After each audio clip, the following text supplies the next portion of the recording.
ઓમ નમો ભગવતી વાસુદેવાય નમઃ હરિ કૃષ્ણાય નમઃ.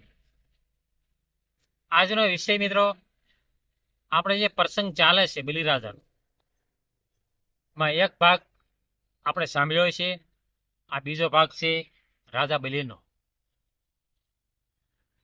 ભગવાને બલિરાજાને સુતરલોકનું રાજ્ય આપ્યું, પાતાળનું રાજ્ય આપ્યું પરમાત્માએ.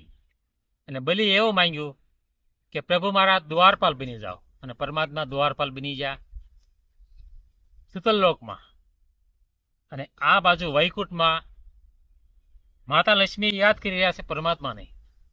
ઘણા દિવસો વીતી ગયા, પ્રભુ ક્યાં હશે, મારા સ્વામિનાથ ક્યાં હશે, મારે ક્યાં શોધવા જવું. અને ત્યારે માતા લક્ષ્મીને નારદ મુનિ યાદ આવે છે કે નારદ મુનિને બોલાવો, કદાચ એને ખબર હશે. કારણ કે ભગવાનમાં રચ્યા પચ્યા રહેશે એક નારદ મુનિ, એને ખબર હશે. લાઈને એને બોલાવો. અને માતા લક્ષ્મી આહવાન કરીને નારદ મુનિને બોલાવે છે. નારદ મુનિ પ્રગટ્યા. બોલો માં કે મારું શું કામ પડ્યું કે. નારદ મુનિ તારું કામ છે એટલે તને આહવાન કરીને મેં બોલાયો. કે શું કાર્ય છે મને કયો માં કે. ઘણા દિવસો વીતી ગયા, પ્રભુ ક્યાં છે, પ્રભુ ક્યાં હશે. ઘણા દિવસો વીતી ગયા, પાછા પધાર્યા નથી, વૈકુંઠમાં આવ્યા નથી, ક્યાં હશે, તને ખબર હોય તો બતાય. પરમાત્મા સાથે તો રચો પચ્યો જાજો રહેશ, અને બધી પરમાત્મા શું કરે છે કાર્ય એ બધી તને ખબર હોય. એના માટે મેં તને બોલાવ્યો છે, અને ક્યાં છે મને કે. ત્યારે માતા લક્ષ્મી નારદને કહે છે કે મને બતાય ક્યાં છે. ત્યારે નારદ મુનિ કહે છે કે માતા તમને બતાવો, સુતરલોકમાં પ્રભુ જતા રહ્યા છે. બલિરાજાનું અભિમાન ઉતારવા માટે. બલિરાજા એક 100 યજ્ઞ કરી રહ્યો હતો, ત્યારે એનું અભિમાન ઉતારવા માટે પરમાત્મા બલિરાજાનું અભિમાન ઉતારવા માટે ગયા હતા. અને બલિરાજાનું અભિમાન ઉતાર્યું, એ બધું કાર્ય સંપૂર્ણ થઈ ગયું. ત્યાર પછી બલિને પરમાત્માએ માંગવાનું કીધું. અને ત્યારે બલિએ એવું માંગ્યું માંગી કે સુતરલોકની અંદર ઘણા દરવાજા હોય છે, અને એ દરવાજાના તમે દ્વારપાલ બની જાઓ. અને ભગવાને તથાસ્તુ કહી દીધું. અને ભગવાન સુતરલોકમાં જઈ રહ્યા છે, અને ત્યાંથી છોડાવવા કઠિન કાર્ય છે કે કેમ કરીને આપણે છોડાવી શકીએ. વચન આપી દીધો છે બલિને, તો કેવી રીતે પ્રભુનાથી છૂટા થાય. કાંઈક આપણે વિચારવું જોઈશે. ત્યારે માતા લક્ષ્મી કહે છે આ નારદ મુનિને કે નારાયણ તું જ મને કાંઈક બતાય, મને કાંઈ રસ્તો આમાં સૂચતો નથી, પ્રભુને કેમ છોડાવીશું આપણે. ત્યારે નારદ મુનિ કહે છે કે માતા હું કેમ કરો,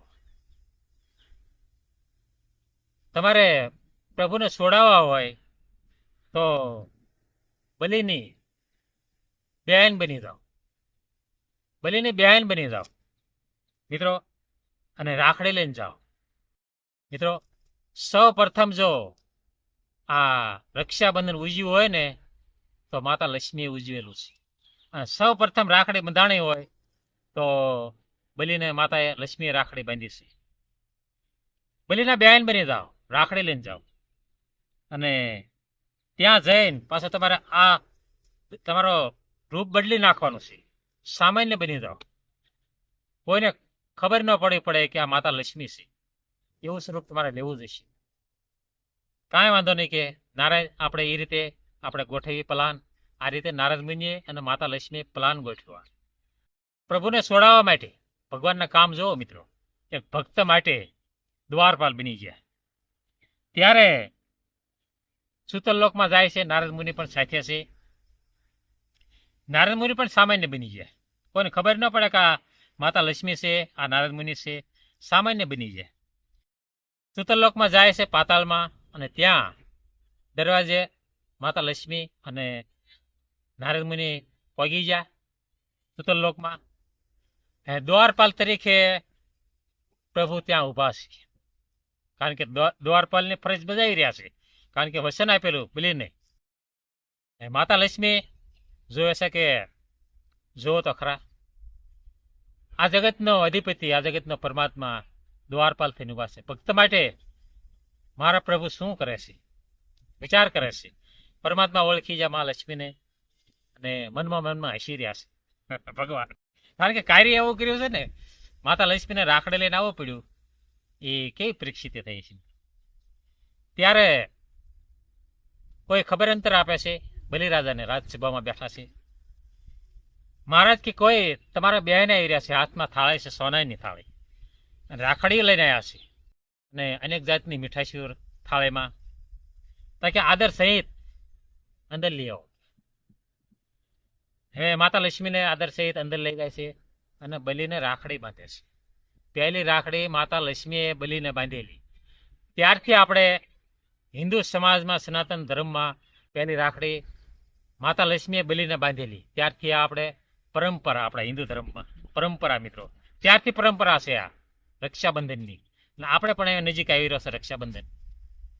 તો મિત્રો, બલિને રાખડી બાંધી માતા લક્ષ્મીએ અને મોઢામાં મીઠાશ આપી અને બલિરાજા અતિ આનંદમાં જે ખુશ થઈ ગયા.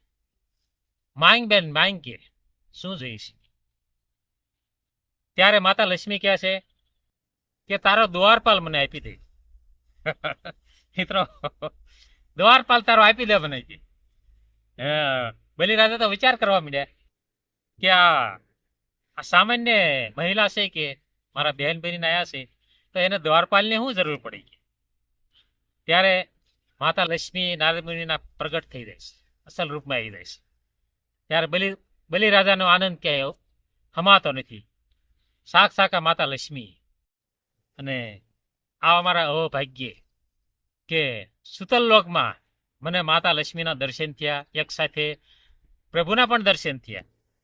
ત્યારે દરવાજાની બહાર આવ્યા છે બલિરાજા અને ભગવાનને જે દ્વારપાલ થઈને ઊભા છે ત્યાં દંડવત પ્રણામ કર્યા બલિરાજાએ.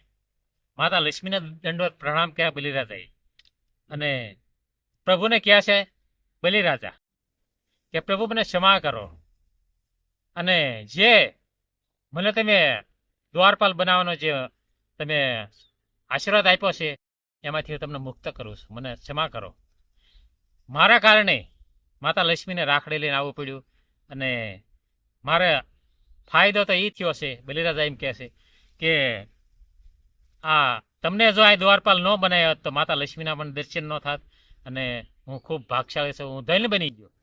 ત્યારે પરમાત્મા પણ રાજી થઈ રહેશે અને માતા લક્ષ્મી અને વિષ્ણુ નારાયણ બલિરાજાને આશીર્વાદ આપે છે. ત્યાંથી મિત્રો આ રીતે બલિરાજાને માતા લક્ષ્મીએ છૂટા કર્યા ત્યાંથી દ્વારપાલમાંથી. નારદ મુનિ હસી રહ્યા છે અને આનંદ આવી ગયો આ બલિરાજાને. ત્યારે મિત્રો માતા લક્ષ્મી અને વિષ્ણુ નારાયણ સુતલ લોકમાંથી વૈકુંઠ આવી રહ્યા છે, સાથે નારાયણજી છે. અને વૈકુંઠમાં આવતા માતા લક્ષ્મી પણ આનંદથી રહે છે અને ભગવાન પણ આનંદથી રહે છે. મિત્રો, એ વહીવટ જે માતા લક્ષ્મી આ વિશે જે કહે છે એ આપણે કદાચ સમય છે તો આપણે આગળ વિડીયો બનાવીશું. મિત્રો જરૂર સાંભળજો, વિડીયો સબસ્ક્રાઇબ કરજો, ફોલો કરજો. બલિરાજાને છોડાવવા માટે માતા લક્ષ્મીને બહેન બનવું પડ્યું. આ પ્રસંગ મિત્રો ત્યારથી ઉજવાય છે, આ રક્ષાબંધનનો પ્રસંગ. મિત્રો જરૂર સાંભળજો, વિડીયો સબસ્ક્રાઇબ કરજો, ફોલો કરજો. મિત્રો હરિનારાયણ, હરે કૃષ્ણ.